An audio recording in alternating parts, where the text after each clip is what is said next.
Kom even zijn. Gewoon aangewezen vrijwilligers. Goedemorgen. Goedemorgen. We gaan zachtjes beginnen. De eerste spreker voor vandaag is RISCOS Open. Welcome in the Netherlands. Yeah, good Again, thank you for coming. No problem. And Thank you for having me. please, the floor is yours. Yeah. And see you in 30 minutes. Yes, yeah, 29 minutes if I get it right. Yeah. Okay, good morning. Yeah, so I'm Robert. I'm here for RISCOS Open, and we're going to have a quick look through some things that are happening in the world of RISCOS. I realised last time I was here I had far too many things to say and not enough time to say them in, so I've cut it down to only 2 topics this time. So things that we're looking at in the real near term, as in weeks and months time frame, and then the much more long term things, so months and years time frame. So the near term things that in fact Leo was just asking about there is RISCOS 5.30. The next stable release is inching towards or centimetering towards being finished.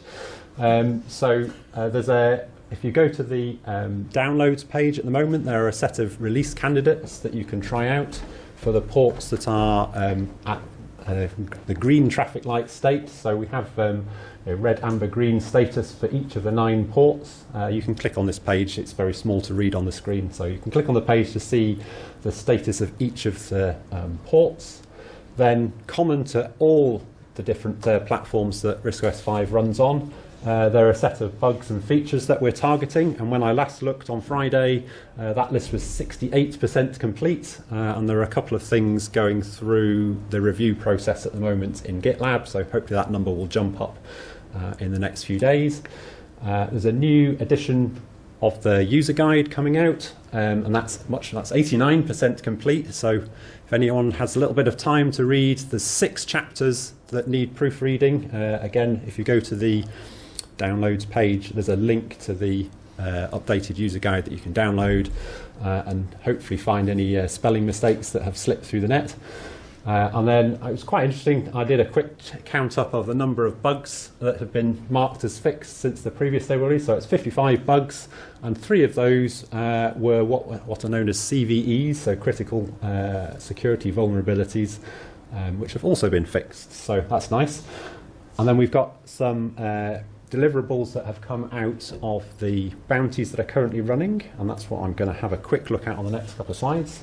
So Paint has had an ongoing set of changes being made to it over the last couple of years, and some of the most recent changes are the ability to export as PNG and JPEG directly from Paint.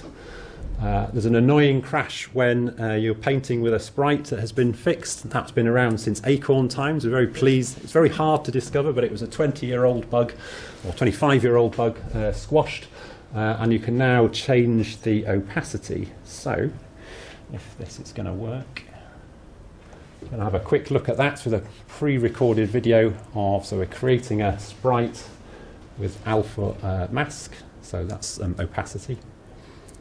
Move that out of the way. So the Paint with Sprite tool, which you're probably used to seeing, is that one. So you can now type the sprite name in, and you get a little palette of the sprite thumbnails of each of the sprites. And you can then splat that on your image, and if you slide the opacity slider and repeat the process, you can get a more and more opaque sprite. So I think that's pretty neat for the built-in sprite editor being able to handle variable levels of blending. And then my other favourite tool, this was just to show off that you can now wrap whatever falls off the bottom of the image now comes back on the top. So you can also turn that option off and it will fill with the background colour. But I thought it's quite neat being able to do a wraparound like that. So that was a very quick look at Paint. It's running on the Raspberry Pi on the stand, so if you want to have a play with it yourself, do come over to the stand afterwards. The other bit of work that I wanted to go through, which is in RISCOS 5.30, is some reorganisation of the boot sequence. Everyone hates the boot sequence because it's a big tangled ball of spaghetti.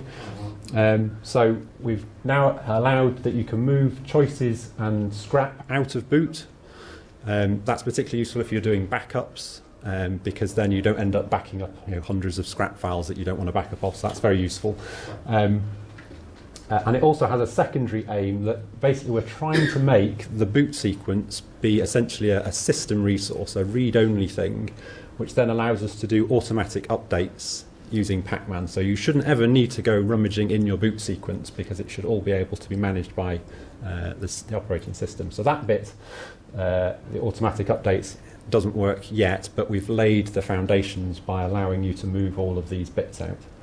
But that then leaves you a problem that you then have lots of messy system folders in the top level of your hard disk. So we have a solution for that too. So here's an example where I've moved scrap into the root directory next to boot. If we go down to configure and open the filer options, there's now a hide your system application directories option, which will then magically make them disappear. So you've got a nice tidy boot sequence. So new users to RISCOS will be much more familiar with seeing that. When I look on my Windows PC, I don't see a load of system rubbish on my hard disk. It's all hidden. Now if I try and copy something on top of it that's also called boot, it will warn you that that would cause you to overwrite a hidden system directory. So the filer will stop you doing that. And if you wanted to, you could then temporarily re-enable that, copy it over, and then disable it again. But it's essentially, because we've got so many new users coming to RISCOS particularly from the Raspberry Pi, for them to see something that's quite alien, these mystical pling boots and pling scrap directories that would perhaps confuse them if they're used to seeing Windows or Linux. This is a way to hide that stuff away. And if I want to update the boot folder, because yes, so it says you have to update it. So yes, if you want to update your boots, then you would go down to configure, run the boot setup plugin, and do a boot merge. That's the tool from RISCOS 4 onwards. You should be merging your system directories with the system merge tool and the boot with a boot merge tool, because that keeps a backup of your previous settings, and it writes a log as well. So it's all about trying to stop people rummaging inside their system boot directory. Is this only limited to these scrap boot? Yeah, so boot, scrap, choices, and territory. Those are the 4 system directories. Yeah. It's not possible to add custom. No, not at the moment. Yeah. What about if you want to edit or want to update your image, your ROM image on the Raspberry Pi? You have to enable your boot first and then go to. So I'll wait. Yes. So either you would re-show on a Raspberry Pi, you would re-show the boot directory, and then you can go into your loader, or the folders are all still there. So, for example, the application that's called show scrap, even if the scrap directory is hidden, if you run show scrap, it will still open your scrap directory. So you could equally have show loader on a Raspberry Pi, and it will still open it. It's not. It's only hidden at the very top level. You can still get down inside it. So the other thing, which will be coming out with RISCOS 5.30, is David Pilling has very kindly agreed to open source his SparkFS. So we've previously been shipping a read-only version of SparkFS for quite some, 5 or 10 years maybe. And David David is retiring, so he's handed all the source code over to RISCOS Open, and that's sitting in GitLab. You can go and have a look at the source code if you want as well.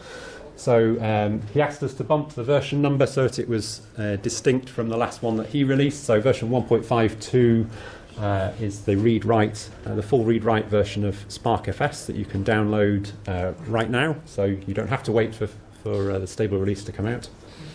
So there's some exciting things there now that the source code is available, is that obviously it opens the door to extra features being added by people other than David. So particularly if you're thinking about zip files, often I find myself needing to rename a file within a zip.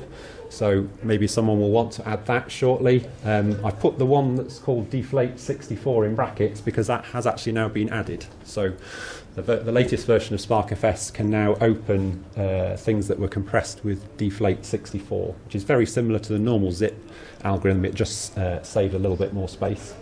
The one at the bottom, I'm always interested to think that there are spare processor cores sitting on most of our computers now, and something like compression is an ideal task where you can just say, here's a block of memory, please can you compress it for me, and go and do that while I'm busy doing something else. So whereas multitasking can be a little bit lumpy when you're doing complicated compression jobs, maybe we can make use of some of those spare ARM cores.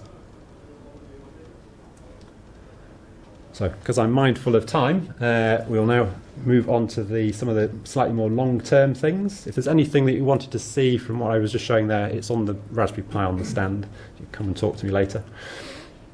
So a very quick look at the bounties. So there are 7 bounties currently underway. I'm excited by the biggest pot collected so far is £14,000 for the USB work. So that's started. I think that started just before Christmas.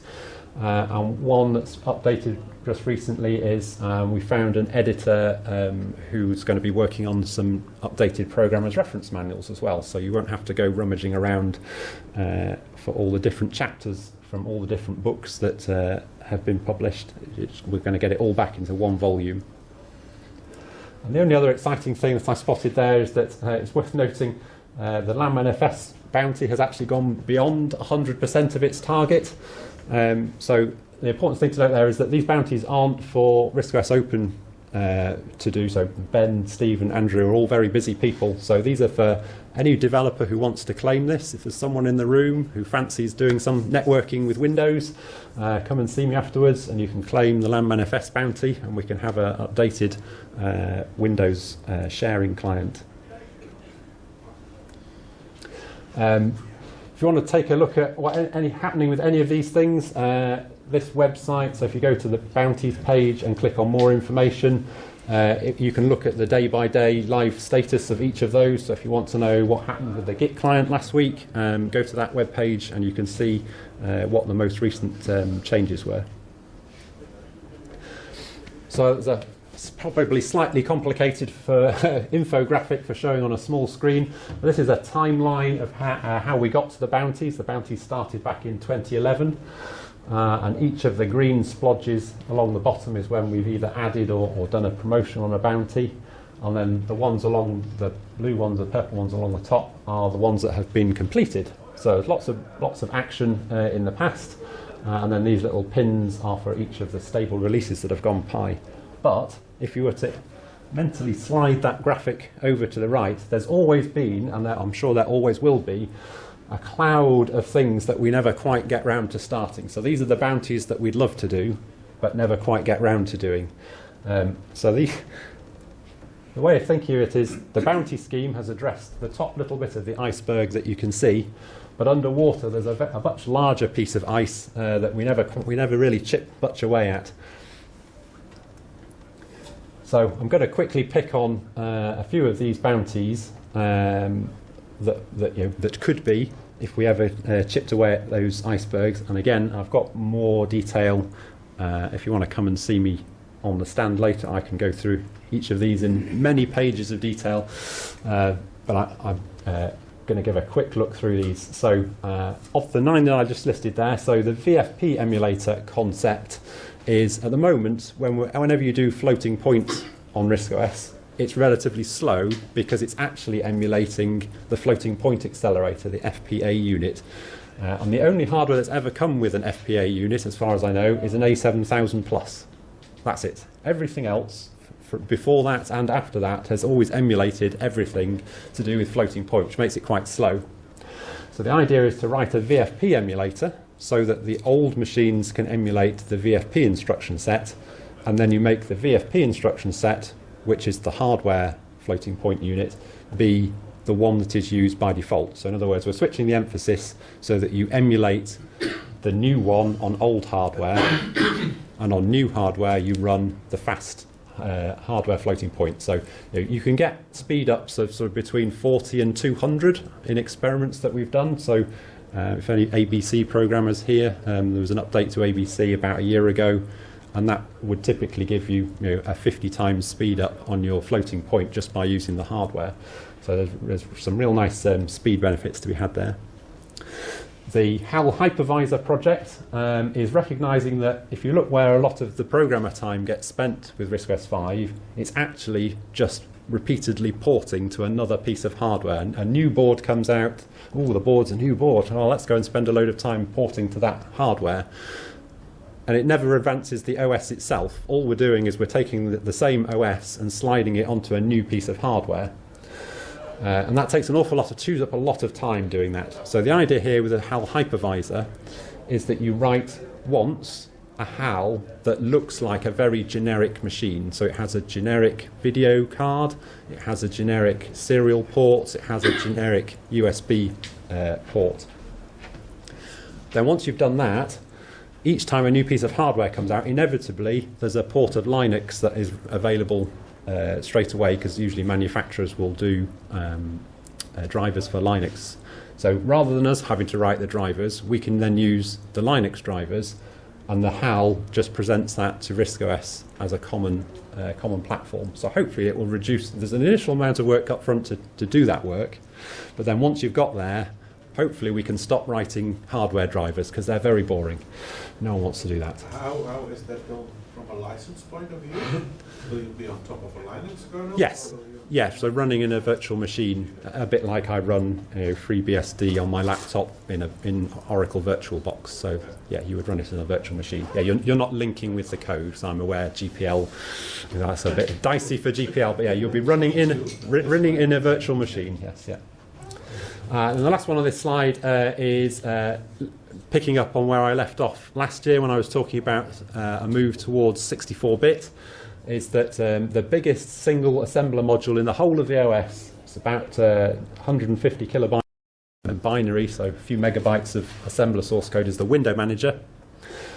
We'd really like to be able to rewrite that in C, so that when we move to a different processor or move to a different platform, you can then just recompile it and you get the same window manager. Isn't the window manager more than just a window manager? Is it just also doing the threading or the multitasking? So yes, it does also do task. Yes, so it's not only is it drawing the windows on the screen, it also has the task management inside it as well. Yeah. Split out of them? No, so that bit would still call the kernel. The kernel is the bit that deals with the moving the pages of memory around. But yes, the management of tasks is still part of the window manager. You might choose to cut it out at some point. But yeah, I think I would just do a one-to-one translation from assembler to C initially, and then think about splitting it up. So the next three, keep an eye on the time. So yes, I mentioned earlier when I was talking about SparkFS that we often have three cores just sitting doing nothing on your processor, or certainly dual core is very common. So you've got between 1 and 3 cores doing nothing. So there's a great potential there to be able to offload some jobs to the spare cores. Now, a lot of stuff in RISCOS is still thinking single core, single threaded. So there are two different models here. You can either try and split it so that they all take an equal share of the load and any core is equivalent. So in other words, you could run any application on any core, which is symmetric multiprocessing, SMP.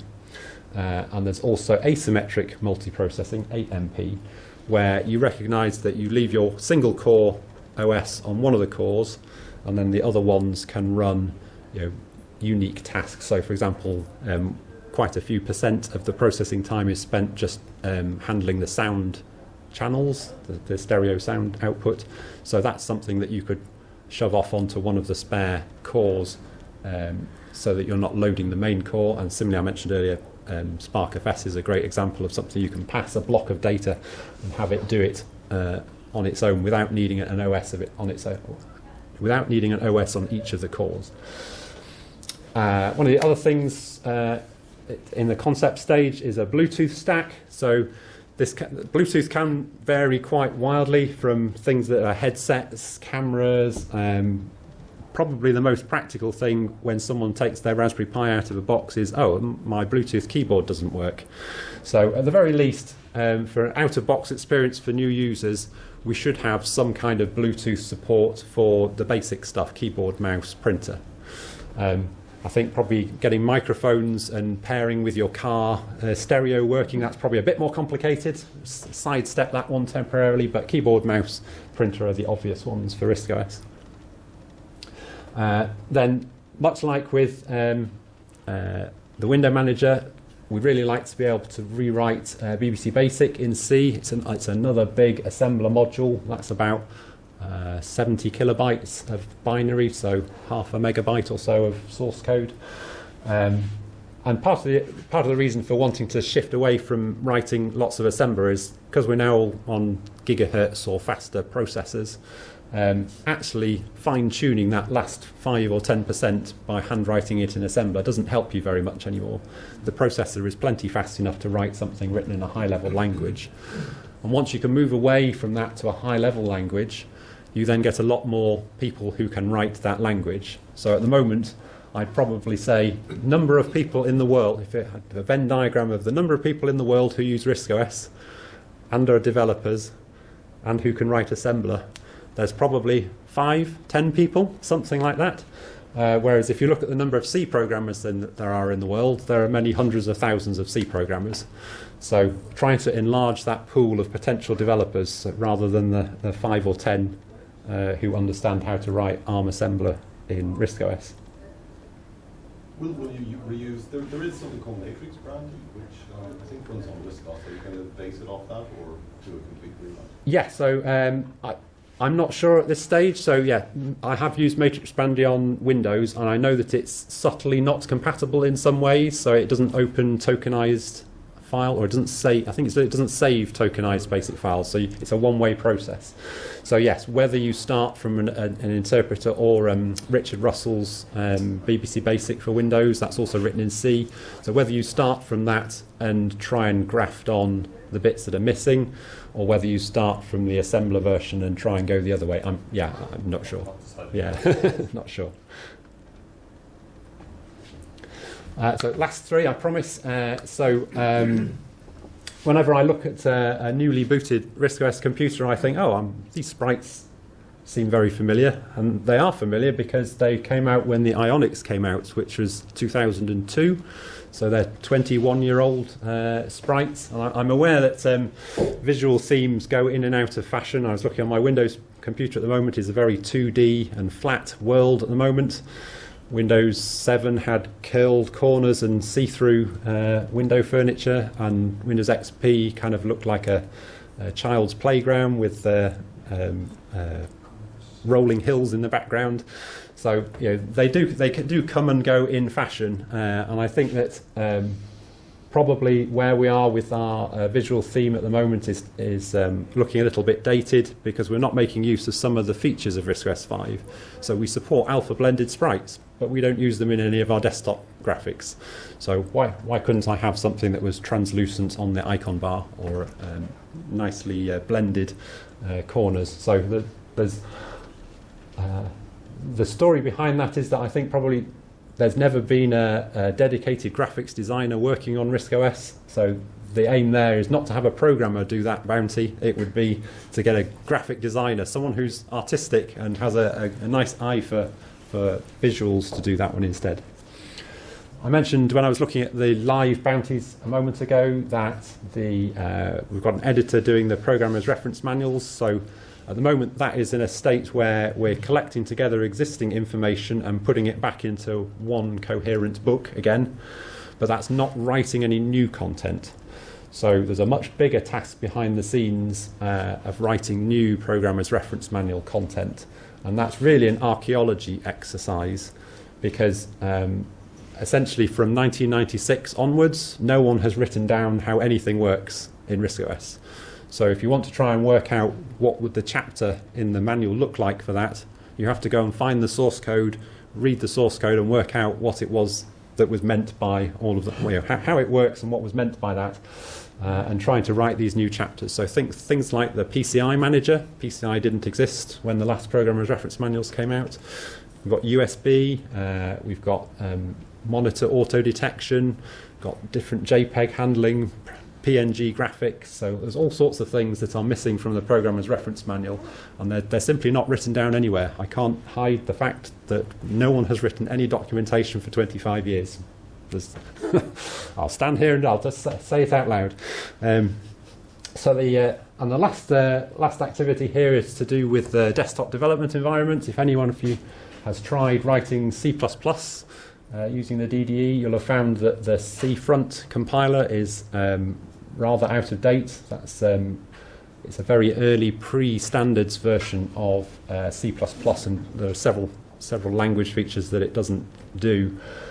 So we'd really like to be able to throw away C-front and start again with an up-to-date C++ compiler and one that integrates nicely with RISCOS. So it's quite easy to find, and indeed you could farm off through an online service. You could compile your code online, but then how do you debug that in RISCOS? That's the tricky part. So if you upload code now to the rule GitLab, you can make it, that will compile it for you in the cloud and give you back the result. You don't have to buy the DDE, you can just upload it to GitLab and it'll compile it. But the bit that we're missing is if you ever wanted to write any C++ programs, it's quite difficult. So that would be really nice to sort out. So if I had to summarise what you've just seen, 9 very quick whizzes through there. If we think about this in terms of the iceberg drawing that I showed earlier, so we've had lots of great stuff happening through the bounty scheme. 12 of them, those were the purple squares on the diagram, 12 of them have completed, and we've got 7 currently busy being worked on. But essentially, because these are just the bits of the iceberg above the water, really all we've done is keep RISCOS up to date with itself, just about managing to keep relevant. So when we need to support USB, we've added just enough USB support to get it over the line, but we never managed to get ahead. We're always playing catch up. So some of the weaknesses with the bounty scheme is that obviously they can take a few years to collect up to their target. And when we calculate the targets, we use the equivalent of there are project plans for each of them. We use the equivalent of the minimum wage in the UK. That then tends to mean that the developers, the pool of developers who are attracted by that amount of money isn't always as big as it could be. So there's lots of programmers in the world. I know many dozens, if not hundreds of programmers, but trying to entice them to come and do some of these big chunks of work is quite difficult. So we need some kind of new approach, some new vehicle that's not the bounty scheme. So the bounty scheme works well for things that are of the order of a few £1,000s. Once you get into the 10,000 and more pounds, I think probably the bounty scheme is looking in the wrong place. It's taking too long to collect enough money to attract enough developers to go and do these big bits of work. Rewriting the window manager in C, I'd say is 6 to 12 months work. So if you think about how much a programmer might want for 6 to 12 months of solid work, it's quite a lot of money. So that's basically a quick look through. I think I've managed to do it in 30 minutes. Quick look through what we're looking at the moment with RISCOS 5.30. Please come and have a play with it on the stand. And then a look beyond that about how we tackle some of these, some of the bit of the iceberg that's hidden under the water. Okay. Has that triggered any questions? What's the status about the internet stack with the rule stack and the ROD stack? So for RISCOS 5.30, I think I might have answered a similar question to this last year. RISCOS 5.30, the disk half of the network stack, so that's the tools like ping, ifconfig, and MD5, all the bits that live on your hard disk have been integrated. So they're using the latest from FreeBSD 12.3, I think. But the network stack itself, the internet module, is quite a big, scary thing that's got lots of little connections to all kinds of different parts of the OS. So like the freeway module that does ShareFS is tangled up with the internet module. So in terms of 5.30, we didn't want to take any big gambles on that. So that work has not, there's no integration of the stuff that's in the ROM at this time. So it's only the stuff on the disk using the FreeBSD tools. But that's then not based on the RISCOS development stack. So the question is, is there a plan in the future to see to integrate this? Yeah, To prevent duplicate work, basically. Yes, yeah. I know we've definitely reached out as many times as possible to the guys at RISCOS Developments, but haven't yet had any response back. So we've invited them to talk from a technical point of view. I know there are some bits of, if you're a programmer, there's some friction with the header files, because the header files for OpenBSD are different to the ones for FreeBSD, which is what historically RISCOS has been based on. So there's all kinds of glue that's needed to try and make an OpenBSD stack work nicely with what was, previously the Acorn stack. So yeah, it's a very complicated technical approach to try and integrate them, and I'm not sure that I have I know that the technical answer is, I don't have a practical answer for who would do all of that work. If you had a complete stack in both hands, then there's many months of work to integrate the one that is incompatible with the old Acorn stuff. So I'm not sure who will Timo, who will get there first. You know when I pop up, it's time. I was on to questions, and you can ask me questions at the stand. So thank you. Thank you very much No for the problem. presentation. Gotten just about right. I think it was 28 minutes, so I think I did quite well. Hopefully we will put a presentation, if that's allowed of course from rule, on YouTube. Yep. So you can always see it again if you want. Thanks again. No problem. Yeah. And enjoy the rest of your day.